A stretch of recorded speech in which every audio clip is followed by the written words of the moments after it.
But what's important is that you could do it on your instrument. So again, what I encourage you to do is to strike a D7 chord, and then play the D, go up half step, and then run your dim 7 arpeggio. And now I'm demonstrating by going diagonal. If you want to check out my diagonal method,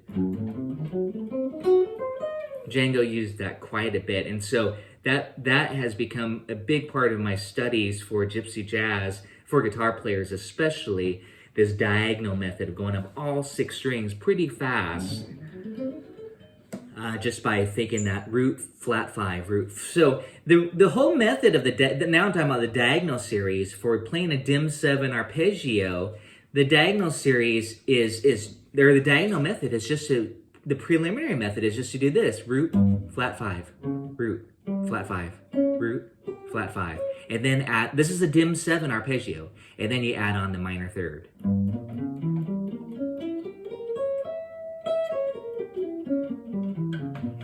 But I go through, as you already have seen some of my worksheets, I also say work on your minor 6. That's 1, flat 3, 5, 6, 1, flat 3, 5, 6. And this ties into some of these diagonal arpeggio methods.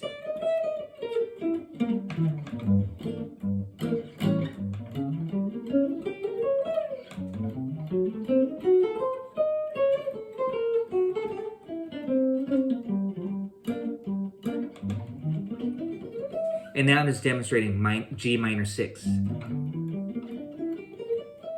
Then I went to G dim 7. Then on the etc. I'm not going to go there because right now I'm kind of playing the song in my head, and that you guys aren't necessarily referencing. But I was playing Swing Jeton. Swing Jeton was a song that I was thinking. But again, what I would recommend, and I want you to take it through various songs. Again, that's why I'm passing out so many songs, because these to me are a good level, and they're all kind of, you can see these particular relationships. But even if you just focus on the main, bunch, minor swing, dark eyes. I like Swing Jeton in there, but minor swing, dark eyes, bossa dorado. We'll get to that next week. Just like a handful of simple swing and gypsy jazz songs. That's a great place to start to get these ideas. Then you can apply it to Noto swing, Swing Jeton. Of course, the minor blues or Swing 48. That's another.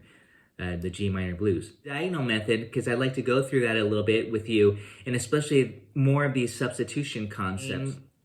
Minor swing, easy arpeggio method, where we did this. Then I said right here, diminish it. And that was for the E7. So a kind of a neat thing that you'll discover is, if I'm on the 4 chord, as in minor swing, D minor is the 4 of A minor, I could just diminish it. So you end up playing D minor 6 first. If everybody could do this with me, please. Play D minor 6. Just 1 octave. The 1 octave method is what I call the easy arpeggios, because we're not blazing through all 6 strings or 3 octaves. It's just 1 octave. And yes, definitely be able to have mastery over 1 octave arpeggios. And I'm not even going to the octave, I'm just going to the 6. And that's over D minor. Here we go. And now it's face value. But now when the chord goes to E7, the dominant chord, the 5 of A minor, that's when you diminish it. So you'll hear me say this quite often. I say diminish it. So from D minor 6, diminish it. 1 note changes. This is what I was saying. The 5 goes to the flat 5. And that's for the E7. There's that little chromatic lick. See, I went. That's so cool about the diminish, is that you can always kind of throw in and make it a little bit slippery. Da da da da da da da. And then slide your hand up 3 frets, because that's the beauty of the dim.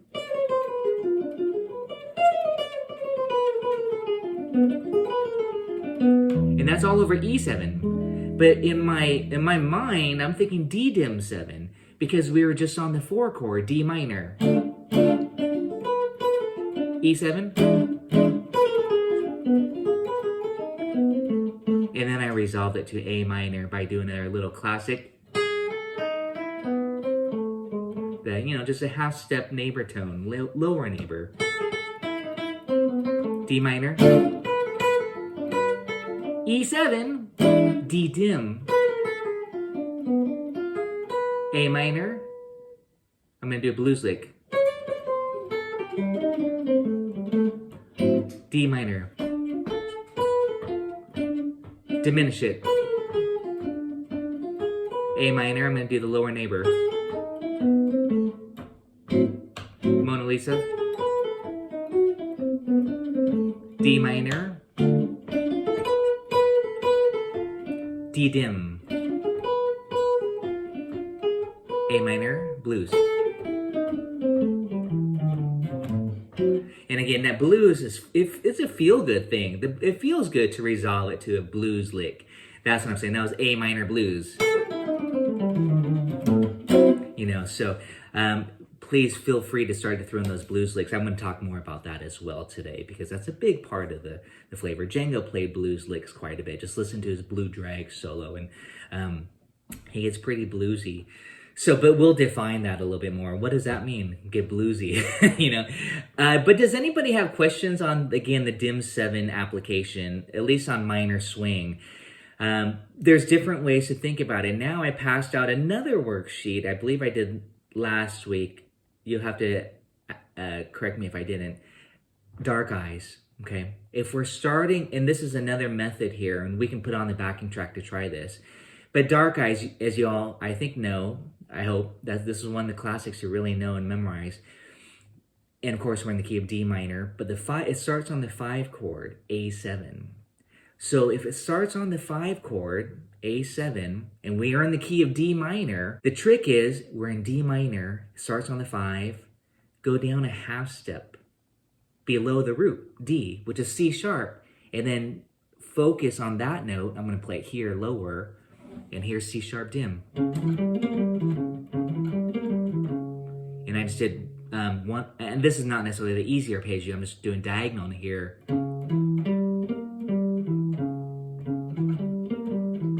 And then when it goes to D minor 6. Okay, and I have these on that the Dark Eyes Gypsy Jazz Bootcamp diagonal study, but it kind of starts off a lot more simple than that. It just does this, and then root. These are just kind of the preliminary exercises I always like to work with my students on. But right now I'm just demonstrating the full arpeggio. C sharp dim. Do it twice. This is kind of still the easy arpeggio, just one octave. And then face value, D minor 6.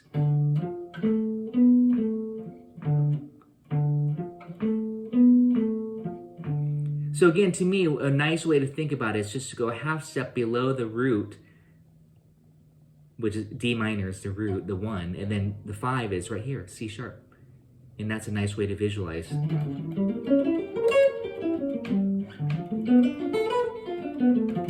So there I did a little fancier arpeggio, C sharp dim. This is actually on my etude number 1, D minor 6. So I'm just going right up the arpeggio for both of those. But I'm substituting. You see A7, you think C sharp dim, that's off the 3. But when you look at it in comparison to the D minor, it's just a half step below. So that way it leads nicely. Here it is with chords. C sharp dim, D minor 6, C sharp dim, B flat 6. This is Dark Eyes. G minor 6, D minor 6. Guess what I'm gonna do here for the A7? Yep, C sharp dim. But I could even go E dim, D minor 6. So again, that's the beauty of the Dim 7, is that it kind of gives you a lot of flexibility, because you could be anywhere, well, kind of within the 3 fret span, and you're that close to playing your Dim 7 lick or your Dim 7 arpeggio for that matter, whether it's C sharp, whether it's E, G, B flat. Okay, you get the idea, and then resolve it to D minor. So I think right now I'd love to try that out with you guys. Put on the backing track and play Dark Eyes. Go back to the classic here before we head into the newer stuff.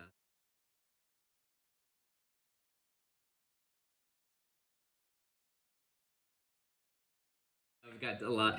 I'll demonstrate the easy arpeggio method next, but let's do this first since we're on this topic. I mean, it's the same idea, okay? Just the concepts are the same, and that's the thing I'm trying to get. The concepts are the same, but for like playing wise, I'm kind of separating the easy arpeggio method from the diagonal method, which the diagonal method is kind of geared toward going through the fretboard across, like ideally through a few octaves. Again, I won't worry about demonstrating that right now, but so see where we're at, G minor 6 to D minor. And by the way, let's go ahead and, since you're gonna see B flat, let's play B flat 6, okay? That's a major chord, B flat 6. Okay, ready? Here we go to the top. C sharp dim, I'm gonna yell it out. Ready, resolve, D minor 6. Okay, so that's step 1, C sharp dim, D minor 6.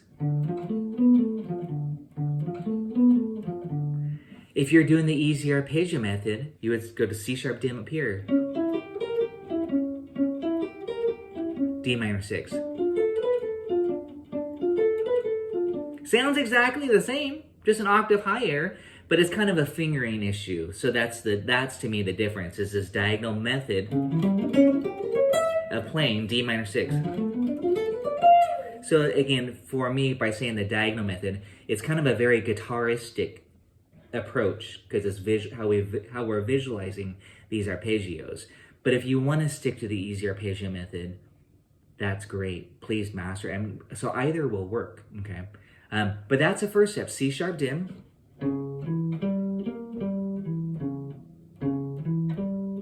D minor 6.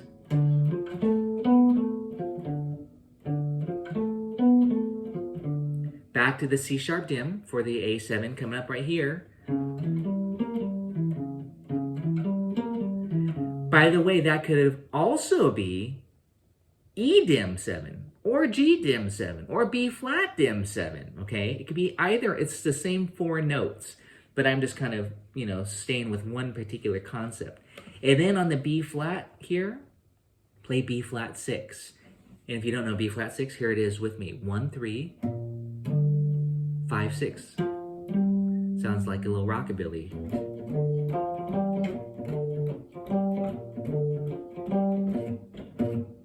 Okay, that's a B flat major 6. Face value, just right on B flat. You could just do a triad if you wanted to keep it even a little bit more simple. And then, so here we go. That's just gonna come up right here just to demonstrate it. B flat 6. G minor 6. D minor 6.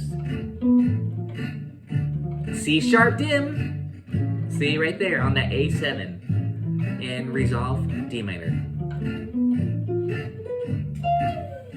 Easy arpeggios.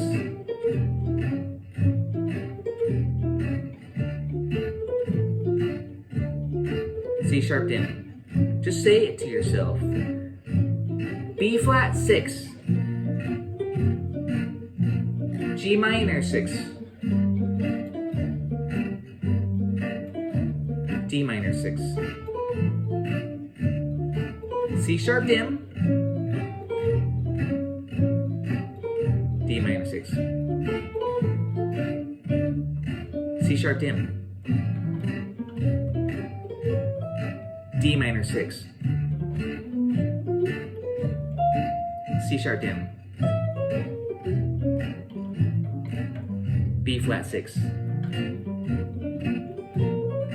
G minor 6. D minor 6. C sharp dim, D minor 6.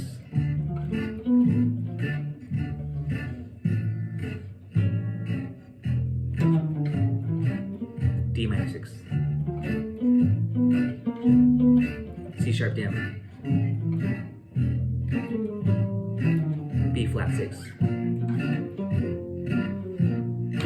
G minor 6. D minor 6. C sharp dim.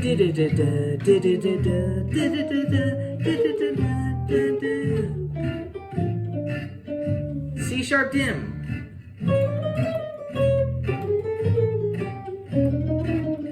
D minor 6. Again, C sharp dim.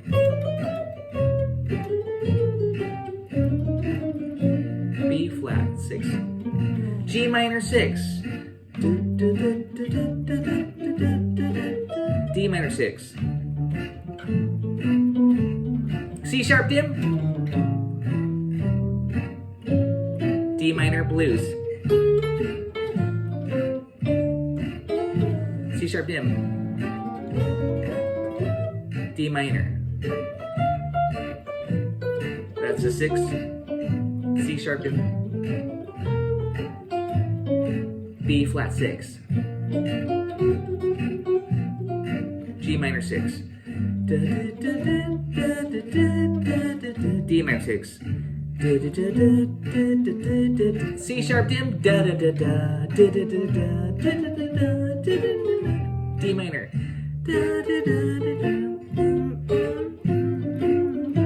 Diminish. D minor. C sharp dim. B flat major. I'm going to do just a triad. G minor 6. D minor 6. C sharp dim. D minor blues.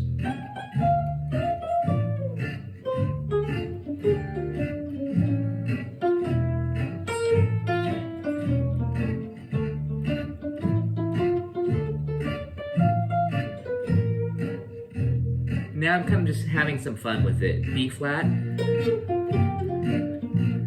G minor 6, D minor,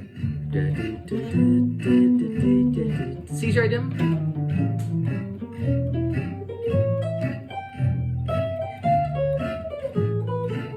embellishments, embellishments, D minor. Here's that A7 right here. This. B flat. G minor right here. D minor. C sharp dim. D minor blues. Diminish. D minor. And again, now I'm just starting to mix and match these concepts we've been talking about, the triads, the embellishments, along with the easy arpeggios and the dim 7 sub.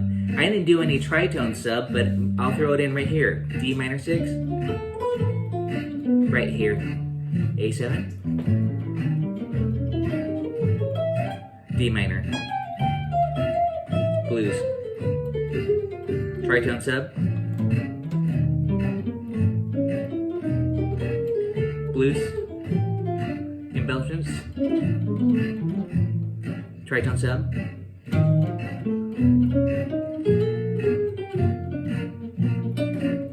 ending lick.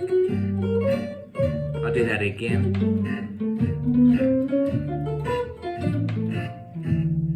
And tritone sub lick.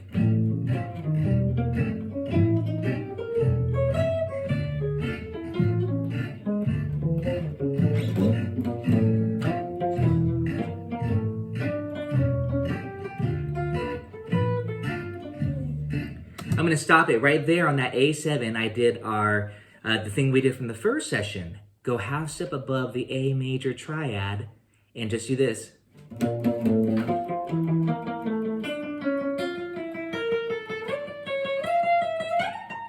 So again, to me, what's important that you want to take note of is like, ooh, I really got to know my A major triad everywhere. Visualize it. And then you can do that half step above neighbor, which creates that epic flavor. This.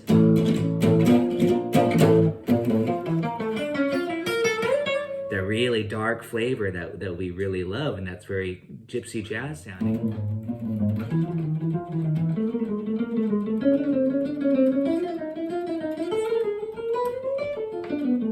Or just maybe simpler. So I'm just doing that chromatic above and chromatic below any of those notes on the A7 chord. Specifically A major triad. This. Half step above, half step below. And that's that a la Django lick, I call it this.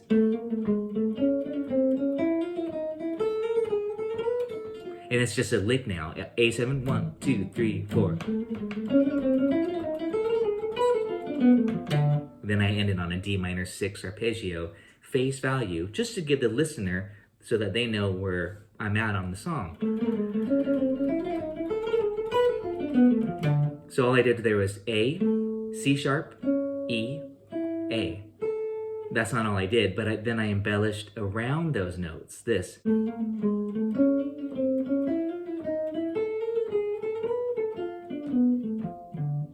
I'm gonna have to write that one out. It's just another quick lick, you know, just to work and get down as a 2-bar phrase.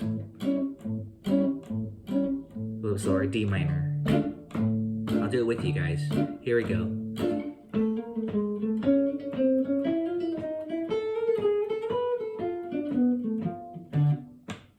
And that was just a D minor 6. I actually went an octave and a half. 1, 2, 3, 4, 1, 2, 3, D minor. You can do whatever D minor resolution lick you want to do, but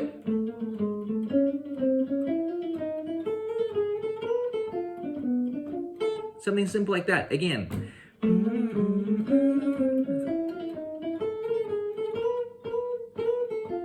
Doesn't have to be fancy, just that. Just that little 1 octave. But hang on that 6. Really embrace that 6th degree. Don't be afraid of the 6, the natural 6. And also last week we talked about adding chromatic. 5, sharp 5, 6. This.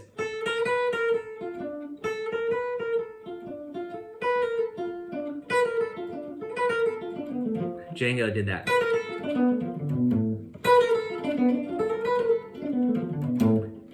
But again, do you have to play all 6 strings? Absolutely not. You could just keep it very simple. Maybe I often like to write my etudes out, as many of you have seen, just on the top 4 strings, as if I'm playing the ukulele. And that's a lot of music, you know.